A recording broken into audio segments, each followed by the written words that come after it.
Hello again, glamorous friends. 2 weeks away from DFW Fiberfest, and I decide I need to work on this project with this yarn. Not to mention, I know that Red Stag Fiber is a vendor at DFW Fiberfest, and I wanted to make something to take over there. Heads up, it's going to be quite a bit of voiceover story time during this vlog. My moments of quiet time to film are sparse, so we're making it work. I originally won this Red Stag Fiber Sky on Fire from a raffle at Texas Yarn Lovers event. It's been living in my stash with no idea what I was going to make with it. And then I saw this shawl at Chicken Coop Dye Works booth last year at East Texas Fiber Fest. I knew I was going to need more yarn to make it, and Josh was hosting a trunk show sale with discontinued yarns. I asked if maybe one of those yarns could pair well with this. He recommended this other delicious red. I also snagged this red tag last year at DFW Fiberfest. I think at that point, I was thinking I was going to make a hat and it would be a cute little tag. After looking at the pattern that Carolyn thought the shawl was that I saw, I decided against making that. Then I browsed all the places that I have patterns stored, and I thought, oh, maybe I'll do the daisy top from Expression Fiber Arts. But when I wound these cakes, I had them as a backup project when I was going out of town, and I wanted something more of a palette cleanser project. I know many people can't use Ravelry, but I do love their filtering feature. So that's what I ended up doing. The results reminded me of Stacy's Evergreen tank, and I've been wanting to make that since she designed it. Now was the perfect time since I was going to be seeing her at DFW Fiberfest, and I just know that these colors are going to play well in color blocking with this design. I really have made incredible progress with this project. Tunisian crochet is just so addictive to do, like that return pass. I find it crazy that this little doohickey, the lemon wood cake holder thing, you can work from the outside and the inside, because I made this first panel. I'm one stitch short, and then on the second one I have an extra stitch. But since this is a for fun project, I'm not changing any of that up. My lighting is really bad in here because I have blackout curtains, but let me show you. So I just want to talk about how, well, maybe you can see better on this one. The extended crochet, or the like Tunisian extended stitches, are really not that fun to do. I don't know if I get them even, but it'll be fine. It's so cool to see this under like aggressive lighting, all the different colors, the variegation in this. So what I'm doing is I'm working from the inside and outside of this cake. I think this is called Sky on Fire. I wasn't able to get more of it, which I probably already mentioned, and then Red Stag, when I messaged, was so kind to suggest this other one to complement it. And so I've decided to use that for the extended stitches, so there's no distractions in them. That's this one. And then I'm going to use this cake evenly on both pieces until I can't, however long it takes me. And then I guess I will do this cake, that cake, whenever I run out, and split that up. So it'll be like the sleeve bit or straps bit, and probably the top area. We'll see how far we get. After 3 days of Tunisian crochet and one skein of Sky on Fire, I would say I got quite a bit of fabric from all that. Let me just add, if you have never done Tunisian crochet, stop what you're doing now on anything else and give it a try. TL Yarn Crafts and Detroit Knots are great advocates for this craft and offer lots of resources for you to be able to learn, so go check them out. I steamed the panels before seaming, and you could see like what a difference that makes. This is such an important thing to do when you're working panels, especially with patterns that have lacy open dropped stitches. After seaming, it was the moment of truth. Does it fit? Because I didn't swatch. You already know it's perfect. And after a wet block, it got even better. So, I'm all ready. And I got ready when it seemed like the best lighting. And then I was gonna come out here and the sun is out.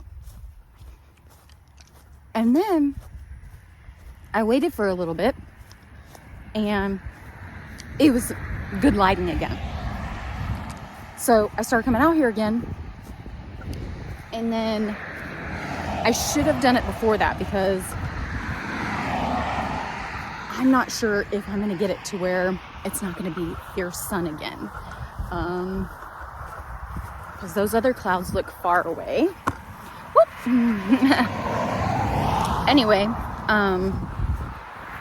also probably shouldn't be talking to y'all while I have a Jolly Rancher in my mouth and all these cars going by. But I do want to talk about how that sun, I blocked this and it definitely did have quite a bit of bleeding, which I feel like is normal for reds.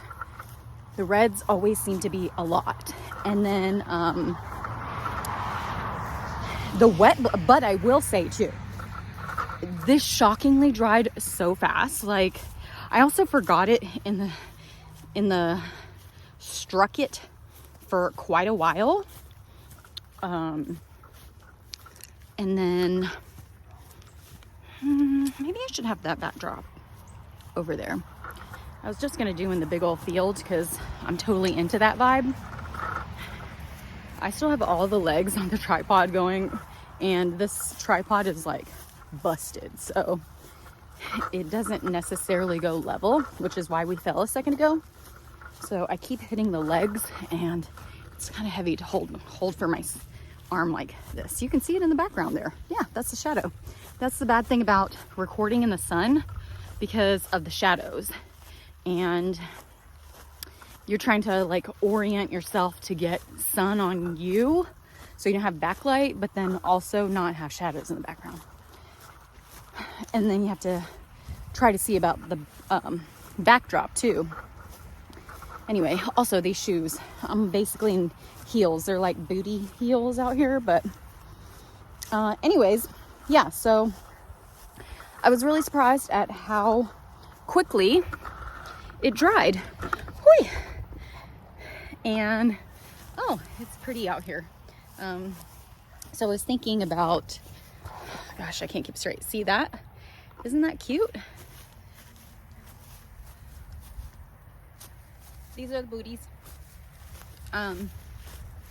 And so I was like, I felt like when I tried this on pre-blocked, and I didn't gauge swatch, so that was risky.